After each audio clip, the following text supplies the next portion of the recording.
Assalamualaikum warahmatullahi wabarakatuh. Bismillahirrahmanirrahim. Alhamdulillahi rabbil alamin. Allahumma salli wa sallim ala sayyidina Muhammadin wa ala alihi wa sahbihi wa man iqtada bihudahum ila yaumiddin. Allahumma 'allimna ma yanfa'una wa anfa'na bima 'allamtana innaka antal alimul hakim. Sekarang kita memasuki bab yang ke-9 dalam buku studi Al-Quran dan Hadis masa kini tentang khilafah dalam Al-Quran dan Hadis. Khalifah dalam Al-Quran ini disebutkan Allah dengan menggunakan 3 redaksi. Yang pertama redaksi mufrad yaitu khalifah sejumlah 2 kali, dan jamaknya yaitu khulafa sejumlah 3 kali diulang-ulang dalam Al-Quran. Sedangkan khalaif dalam Al-Quran diulang-ulang sebanyak 4 kali. Totalnya adalah 9 kali. Jadi 2 ditambah 3 5 tambah 4 9. 9 kali Allah mengulang-ulang redaksi kalimat khalifah. Ini sesungguhnya adalah hasil penelusuran dan penelitian saya tentang makna khalifah dalam Al-Quran menurut para ahli tafsir, baik yang kontemporer maupun yang klasik, untuk memastikan apakah dalam Al-Quran itu ada konsep khilafah. Kalau kalimat khilafah tidak disebut Allah satupun dalam Al-Quran, yang Allah sebutkan adalah khalifah. Nah, khalifah ini yang pertama dalam bentuk mufrad 2 kali, ini dalam surah Al-Baqarah yang sudah terkenal sekali, juz 1 ayatnya ayat 30. A'udzubillahi minasyaitonirrajim. Wa idz qala rabbuka lil malaikati inni ja'ilun fil ardi khalifah. Yang kedua surat Shad ayat 62. Ya Dawudu inna ja'alnaka khalifah. Lalu bagaimanakah makna khalifah dalam Al-Quran? Menurut para ahli tafsir, tentunya kita tidak mungkin memahami Al-Quran sesuai dengan bahasa yang kita tahu sekarang ini. Boleh jadi khalifah yang Allah maksud beda dengan khalifah yang kita maksud saat ini. Maka dari itu Imam Al-Maraghi dalam tafsirnya menyebutkan kata-kata khalifah adalah secara bahasa adalah orang yang menggantikan Allah dalam menjalankan perintah-perintahnya dan urusan-urusannya di antara manusia. Itu namanya khalifah. Sedangkan menurut ulama yang lain, seperti kalau kita melihat penafsiran Syekh Zuhaili, ulama kontemporer, menafsirkan khalifah yaitu orang yang menggantikan orang sebelumnya dalam hal menjalankan dan menegakkan hukum. Karena kalau khulafa yakhlufu secara bahasa maknanya menggantikan. Oleh karena itu kedua penafsiran ini tidak jauh berbeda, hanya mirip-mirip saja.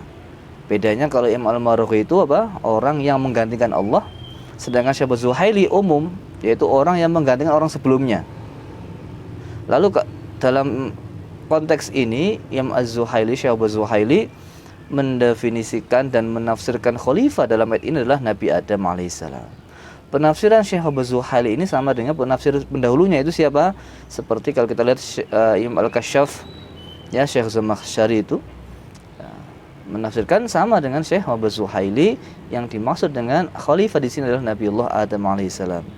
Maka dari beberapa penafsiran yang saya lacak, sesungguhnya dapat disimpulkan makna khalifah yang dimaksud dalam ayat tersebut adalah Nabi Adam. Sedangkan makna khalifah secara bahasa adalah menggantikan orang sebelumnya dalam urusan tertentu. Dalam konteks Nabi Adam di muka bumi adalah menggantikan Allah dalam mengelola bumi ini. Wa ansya'akum minal ardi wasta'marakum fiha. Jadi yang punya kendali penuh untuk mengelola bumi adalah manusia. Dan tanggung jawab manusia salah satunya adalah meramaikan bumi. Lalu kemudian penafsiran makna khalifah sebagai pengganti orang sebelumnya ini dikuatkan oleh Allah dalam Al-Quran surat Shad ayat 28, yaitu ya Dawudu inna ja'alnaka khalifatan fil ardh. Imam Al-Waqi dalam tafsirnya, ya, ini juga menyatakan hal yang sama. Sesungguhnya khalifah itu adalah orang yang menggantikan orang sebelumnya. Imam Al-Qurtubi dalam tafsirnya juga tidak berbeda pendapat juga dengan yang lainnya. Hanya saja menggantikan bisa menggantikan Allah, bisa menggantikan malaikat, bisa menggantikan orang sebelumnya. Lebih umum lagi. Ya. Dari beberapa penafsiran arti kata khalifah, para ahli tafsir tidak mempunyai perbedaan signifikan dalam mengartikannya, itu apa? Sebagai pengganti Allah Subhanahu wa taala atau malaikat atau orang sebelumnya atau lainnya dalam hal menegakkan hukum atau urusan tertentu di muka bumi. Ini tentang makna khalifah. Selanjutnya langsung saja kita ke makna jamaknya, yaitu khulafa. Allah menggunakan kalimat khulafa dalam Al-Quran sebagai jamak dari kata khalifah sebanyak 3 kali. Bagaimana artinya, maknanya? Semuanya tentang kalimat khulafa yang jamak dari khalifah menurut Imam At-Tabari digunakan untuk makna yang sama, yaitu pengganti. Masih belum bergeser dari makna mufradnya. Ibnu Katsir juga menafsirkan kata-kata khulafa dalam Al-Quran tersebut, dalam Al-Quran ya, yang khulafa itu sebagai arti keturunan. Dalam konteks ayat tersebut adalah keturunan Nabi Nuh alaihissalam. Dalam konteks ayatnya, ini nggak saya baca semuanya ya. Ini adalah Al-A'raf ayat 96, ada juga Al-A'raf ayat 47, dan ada An-Naml ayat 26. Silakan ditelusuri lagi. Nah, setelah Syekh Az-Zuhaili juga menafsirkan kalimat khulafa dengan pemimpin yang menggantikan pemimpin sebelumnya. Penafsiran ini didukung oleh kata sesudahnya, yang mana Allah Subhanahu wa taala menambahkan kepada para pemimpin penggantinya dengan kekuatan secara fisik. Imam Al-Qurtubi juga menafsirkan kalimat khulafa pada ayat ke-69 surat Al-A'raf dengan penduduk atau penghuni bumi. Jadi ada 2 penafsiran ulama secara besar, yaitu apa? Sebagai pengganti pemimpin sebelumnya atau bermakna pengganti penduduk penghuni bumi setelahnya. Jadi manusia itu pasti akan meninggal dan akan digantikan. Jadi manusia itu saling mengganti perannya dalam dunia ini setelah orang sebelumnya meninggal dunia. Ya. Setelah langsung ya melihat susunan redaksi kalimat khulafa dan ayat-ayat yang mengitarinya, serta mempertimbangkan penafsiran dari ulama ahli tafsir, dapat disimpulkan bahwa penekanan penggunaan redaksi kata khulafa dalam Al-Quran tidak ditujukan secara langsung mempunyai makna pemimpin, raja atau penguasa secara khusus. Ya, demikian ini sesuai dengan penggunaan redaksi sebagai kata jamak yang berarti golongan, kelompok atau komunitas yang banyak. Sesuai, oleh karena itu khulafa yang mempunyai bentuk tunggal khalifah ditekankan pemahaman maknanya secara umum. Dengan kata lain, khulafa digunakan oleh Al-Quran sebagai khitab umum dan wilayah yang khusus pula. Adapun khalifah ditekankan secara khusus sebagai seorang penguasa yang mampu menegakkan stabilitas universal baik secara umum di bumi maupun pada komunitas dan golongan tertentu.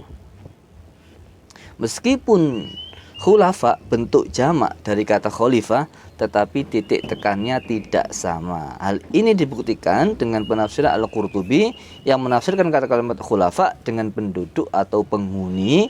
Dalam konteks ini adalah penghuni bumi. Sedangkan khalifah dimaknai sebagai pengganti seseorang dalam kekuasaan untuk memerintah kebaikan dan melarang kemungkaran. Ini penafsiran Al-Qurtubi yang kita ambil garis benang merahnya untuk menggabungkan makna khalifah dan khulafa. Saya kira lebih tepat sekali Allah menggunakan redaksi khalifah dan khulafa. Kalau khulafa tidak boleh saling menguasai, tapi saling mengganti dan memenuhi perannya masing-masing. Kata khalifah sebagai pengganti dalam hal kekuasaan mengatur, mengelola urusan tertentu.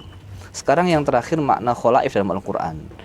Jadi Allah menggunakan jamak dari khalifah itu ada 2, yaitu khalaif sama khulafa. Khulafa sudah kita bahas, sekarang khalaif. Khalaif sama Allah digunakan dalam Al-Quran sebanyak 4 kali.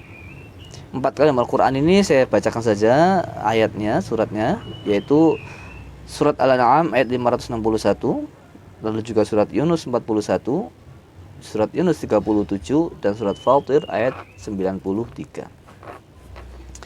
Makna khalaif dalam Al-Quran ini artinya menurut Syekh Az-Zuhaili lagi adalah semua manusia. Semua manusia itu masuk khulafa, dalam arti saling menggantikan antara satu dengan yang lainnya. Setiap generasi menggantikan generasi yang lainnya.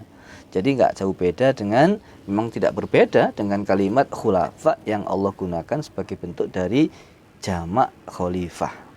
Maka kalau kita bisa simpulkan, hasil penelitian yang saya lacak ini menunjukkan bahwa kalimat khalifah digunakan 2 kali dalam Al-Quran dengan bentuk mufrad, mempunyai arti pengganti sebelumnya dalam hal menegakkan hukum, menjalankan urusan tertentu yang lebih bersifat kekuasaan. Kalimat khulafa dalam Al-Quran terulang sebanyak 3 kali. Menurut Imam At-Tabari semuanya digunakan untuk makna yang sama, yaitu pengganti. Penggunaan kata khalaif dalam Al-Quran sebanyak 4 kali. Para mufassir menyebutkan bahwa penggunaan kalimat khalaif lebih terfokus pada arti pengganti kaum sebelumnya. Jadi maknanya tidak jauh berbeda antara satu dengan yang lainnya, tidak signifikan, hanya beda kalimat, beda ulasan, dan stressing pointnya tadi itu. Maka khalifah merupakan amanah bagi semua orang untuk menjaga stabilitas individual dan sosial, menegakkan ajaran agama, dan menjalankan semua syariat Allah merupakan kewajiban bagi setiap individu sebagai khalifah. Maka setiap orang itu khalifah, mempunyai kendali atas stabilitas yang terjadi di sekitarnya. Jadi boleh jadi dia itu menjadi kendali bagi diri sendiri, otomatis dia nanti akan bisa menjadi pengendali bagi orang lain. Dalam lingkup terkecil adalah keluarganya. Ya paling kecil lagi dirinya tentunya. Maka setiap dirinya itu khalifah bagi dirinya sendiri kalau dia nggak punya keluarga, nggak punya orang sekitarnya. Tapi kalau Pak RT itu juga sudah termasuk khalifah. Sedangkan seluruh warganya itu khalaif atau khulafa. Seperti itu. Konteksnya kira-kira begitu ya. Sekarang langsung khalifah dalam hadis. Ini juga berbasis pada penelitian saya. Jadi orang-orang HTI yang mengusung ideologi khilafah itu mempunyai imam primer ya, kalau bahasa imam tujuan utama, yaitu Syekh An-Nabhani, dan itu kitabnya Nizamul Hukmi fil Islam. Saya melacak, saya sudah baca bukunya, saya amati semuanya. Di situ ada babul khilafah atau babul khilafah. Lalu saya lacak hadis-hadis yang digunakan tentang kewajiban harus mendirikan khilafah. Dan ternyata di situ saya menemukan ada 4 hadis yang berhubungan lah ya. Artinya ada 4 hadis yang dicantumkan oleh An-Nabhani dalam kitab Nizamul Hukmi fil Islam, yang mana kitab ini menjadi referensi penting bagi orang HTI yang mengusung ideologi khilafah. Itu hadis-hadisnya tidak ada yang secara verbal mengarah kepada wajibnya khilafah. Dan kalimat khilafah nggak ada. Yang ada adalah 4 hadis yang saya anggap, bukannya saya anggap ya, memang saya meneliti 4 hadis yang dicantumkan dalam bab khilafah oleh An-Nabhani. Hadis itu yang pertama adalah man khala'a yadan min ta'atin laqiyallaha yaumal qiyamati la hujjata lahu wa man mata laisa fi unuqi bai'ah mata maitatan jahiliyah. Itu hadis yang diusung dalam bab khilafah dalam kitab Nizamul Hukmi fil Islam. Artinya apa? Barang siapa yang lepas tidak mentaati perintah pemimpinnya, maka ia akan menghadap Allah pada hari kiamat dalam keadaan tidak mempunyai hujah atau pembela. Dan siapa yang meninggal dan dia tidak taat kepada pemimpinnya, maka ia seperti meninggal orang jahiliyah. Seperti orang jahiliyah, tidak jahiliyah, tapi seperti orang jahiliyah. Hadis tersebut saya lacak, saya telusuri dengan kalimat laisa fi unuqi bai'ah dalam kutubut tis'ah, itu hanya dijumpai dalam kitab Sahih Muslim. Jadi hadisnya secara sanad sahih. Tapi kan tidak tentang khilafah, tapi tentang patuh kepada pemimpin. Selanjutnya, hadis yang kedua yang terdapat dalam kitab Nizamul Hukmi fil Islam itu adalah wa innamal imamu junnatun yuqatalu min waraihi wa yutaqa bihi fa in amara bi taqwallahi wa adala fa inna lahu bidzalika ajra wa in qala bi ghairihi fa inna alaihi minhu. Jadi imam itu adalah pembela. Kita bisa berperang dan kita harus berperang di belakangnya, dan kita harus menjaga imam tersebut. Dan jika dia itu memerintah kepada taqwallah dan jika dia adil, maka dia itu mendapat pahalanya. Kalau enggak adil ya mendapat dosanya. Ini hadis yang kedua. Jadi nggak ada hubungannya dengan khilafah. Ini masih stressing pointnya kepada taat kepada pemimpin. Hadis ini setelah saya telusuri dalam kutub tis'ah dengan menggunakan kalimat kata kunci al-imamu junnah, ditemukan 5 redaksi yang tersebar dalam beberapa kitab. Sahih Bukhari 1 hadis, dalam Sahih Muslim 1 hadis, dalam Sunan Nasa'i itu 1 hadis, dan dalam Sunan Ahmad 1 hadis dengan redaksi yang berbeda-beda. Lalu hadis yang ketiga adalah waman baya'a imaman fa'atahu safqata yadihi wa samarata qalbihi falyuti'hu in istata'a fa in jaa'a akharu yunazi'uhu fadribu 'unuqal akhar. Ini sama tentang masalah pentingnya kita itu berbeat. Barang siapa yang beat kepada seorang imam, maka dia itu memberikan kesetujuannya dia menjadi pemimpin dan hatinya harus rela, maka dia harus taat jika dia bisa. Kalau datang orang lain ingin merebut, mencopot kekuasaannya, maka harus dipukul lehernya, artinya dibunuh. Hadis ini juga masih menerangkan tentang pentingnya kita membela dan mentaati imam yang kita sudah ikrar janji untuk taat kepadanya. Hadis yang keempat adalah khiyaru a'immatikum alladzina tuhibbunahum wa yuhibbunakum. Sebaik-baik imam kalian adalah yang kalian mencintainya dan dia mencintai kalian. Dan kalian mendoakannya, wa yusalluna 'alaikum wa tusalluna 'alaihim, kamu mendoakan dia dan dia mendoakan kamu. Wa syiraru a'immatikum alladzina tubghidunahum wa yubghidunakum, dan sejelek-jelek imam adalah yang kalian benci dan dia membenci kalian. Wa tal'anunahum wa yal'anunakum, dan kamu melaknat dia dan dia melaknat kalian semuanya. Qila ya Rasulullah, wahai Rasulullah, afala nunabidhum bisayf, kalau ada pemimpin yang kita benci, yang tidak ideal tadi itu, dan dia benci kita, apakah kita perangi dengan pedang? Qala la, tidak begitu. Meskipun kita enggak senang sama pemimpin itu, jangan diperangi. Selama aqamu fikumus shalah, selama dia itu masih salat sama kalian. Wa idza ra'aitum min wulatikum syai'an takrahunahu, kalau kalian melihat ada pemimpin kalian enggak senangi, fakrahu amalu, kamu benci amal saja, kamu benci amaliyahnya dia saja, tapi jangan benci orangnya. Wala tanzi'u min ta'ah, dan kalian jangan sampai keluar dari barisan taat sama dia. Loh, ini sudah jelas ya. Meskipun ada pemimpin kita enggak setuju, tidak boleh kita perangi, dan kita harus tidak benci hanya amalnya saja, perbuatannya, tidak benci orangnya, dan kita nggak boleh memboikot. Ini sudah jelas ya. Setelah saya telusuri hadis tersebut dengan kalimat kata kunci khiyar a'immatikum, ditemukan 2 redaksi dalam kitab Sahih Muslim. Jadi hadisnya sahih secara sanadnya. Lalu bagaimana secara matannya? Maka secara matan ini kalau kita lihat semuanya 4 hadis itu hanya berkutat pada 2 pesan. Yang itu apa? Yang pertama tentang baiat dan larangan menentang pemimpin. Baiat itu apa? Baiat itu adalah secara bahasa mempunyai arti macam-macam, luas ya. Bisa bermakna saling jabat tangan setelah dilangsungkannya kesepakatan jual beli, berjanji setia untuk patuh dan taat, ucapan sumpah untuk setia, pengangkatan dan penobatan. Ini maknanya secara bahasa. Baiat secara bahasa menurut Ibnu Munzir juga mengatakan sebagai ikatan janji, berjabat tangan setelah terjadinya kesepakatan antara kedua belah pihak, merupakan sebuah tradisi orang Arab sejak dahulu. Sedangkan secara etimologi, secara terminologi atau istilahi, yaitu mempunyai makna berjanji untuk taat dan patuh terhadap pemimpin, baik atas kebijakan yang disenangi maupun yang tidak disenangi. Baiat digunakan untuk mengukuhkan kekuasaan, baik secara khusus maupun secara kelompok umum. Ini maknanya ya. Pada masa Nabi, baiat itu ada 3 yang terekam sejarah, ada 3, yaitu Baiatul Aqabah al-Ula yang pertama, yaitu pada tahun 621 Masehi. Lalu Baiatul Aqabah yang kedua, yaitu 622 Masehi, hanya selang setahun ada baiat lagi. Dan yang ketiga Baiatul Ridwan pada tahun 6 Hijriyah atau perjanjian Hudaybiyah. Baiat pertama ini dilakukan oleh Nabi di penduduk Madinah Yasrib ketika bertemu di Makkah. Mereka berjumlah 12 orang laki-laki dan 1 orang perempuan. Mereka berbaiat kepada Nabi untuk bersyahadat dan tidak melakukan perbuatan yang dilarang oleh Allah Subhanahu wa taala. Ila akhirnya saya kira ini sejarah penting, tapi kita stressing pointnya bagaimana memahami hadis tersebut dalam perspektif hadis. Dalam kalimat Allah menggunakan kalimat baiat juga dalam Al-Qur'an. Contohnya misalkan a'udzubillahi minasyaitonirrajim, wa man awfa bi'ahdihi minallahi fastabshiru bibai'ikumul ladzi bay'atum bih. Ayat yang lain, innal ladzina yubayyi'unaka innama yubayyi'unallah, ila akhirih.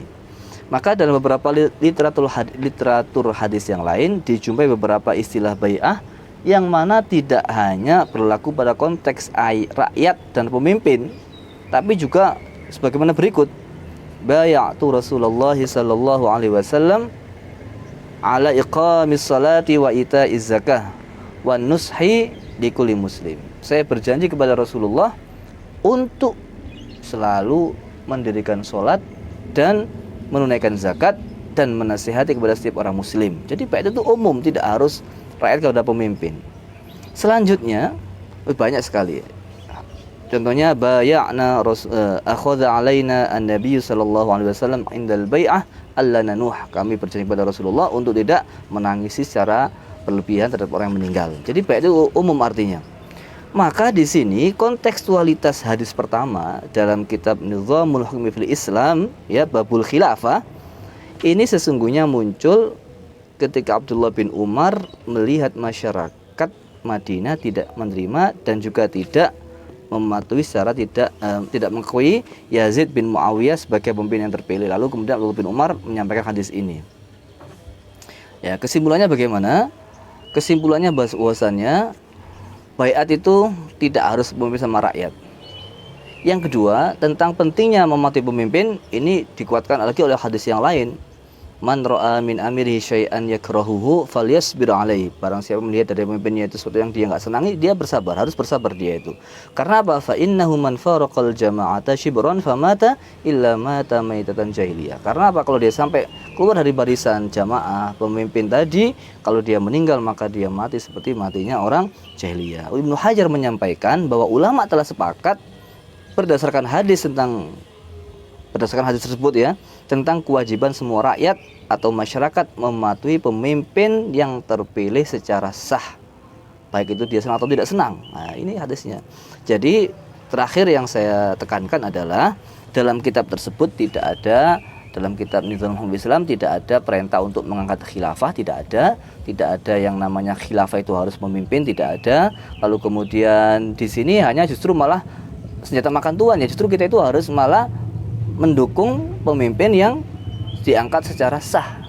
Nggak boleh kita itu memboikot atau kita itu membuat oposisi baru selama dia itu masih mau sholat, masih maqamu fikum sholat, selama dia itu masih sama kita, kan gitu. Kalau kita nggak senang, kita bersabar, jangan sampai kita malah menjadi oposisi.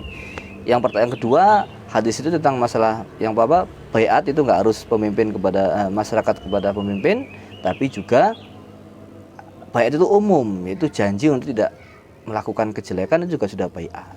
Yang kedua tentang pentingnya harus mematuhi seorang pemimpin. Maka konteksnya ini apa? Kita sebagai warga negara Indonesia maka harus mentaati, mematuhi, dan tidak boleh menentang atau faraqal jamaah, keluar dari barisan golongan yang ingin menggulingkan kekuasaan yang sudah terpilih secara sah. Jadi kita punya mekanisme tertentu, kalau kita setuju kita sampaikan aspirasi kita dan kita bersabar gitu.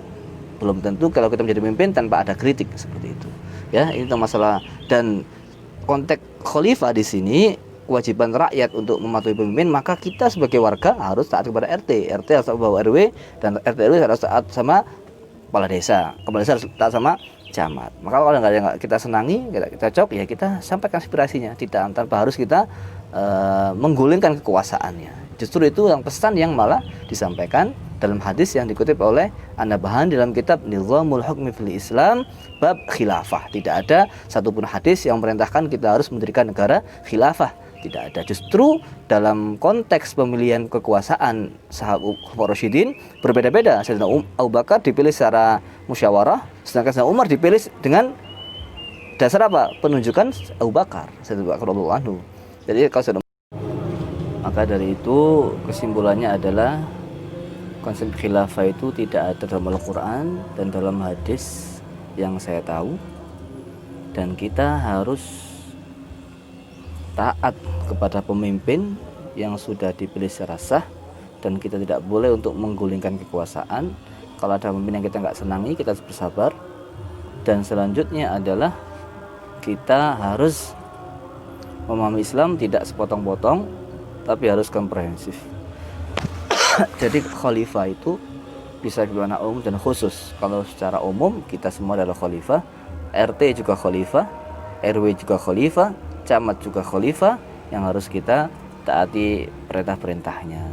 Saya kira demikian, mudah-mudahan Allah memberikan kita hidayah, Allah memberikan kita senantiasa selalu dalam jalannya, dan Allah memberikan hidayah orang-orang yang belum mendapat hidayah, dan semoga kita semuanya wafat dan husnul khotimah mendapat syafaat Rasulullah sallallahu alaihi wasallam. Assalamualaikum warahmatullahi wabarakatuh.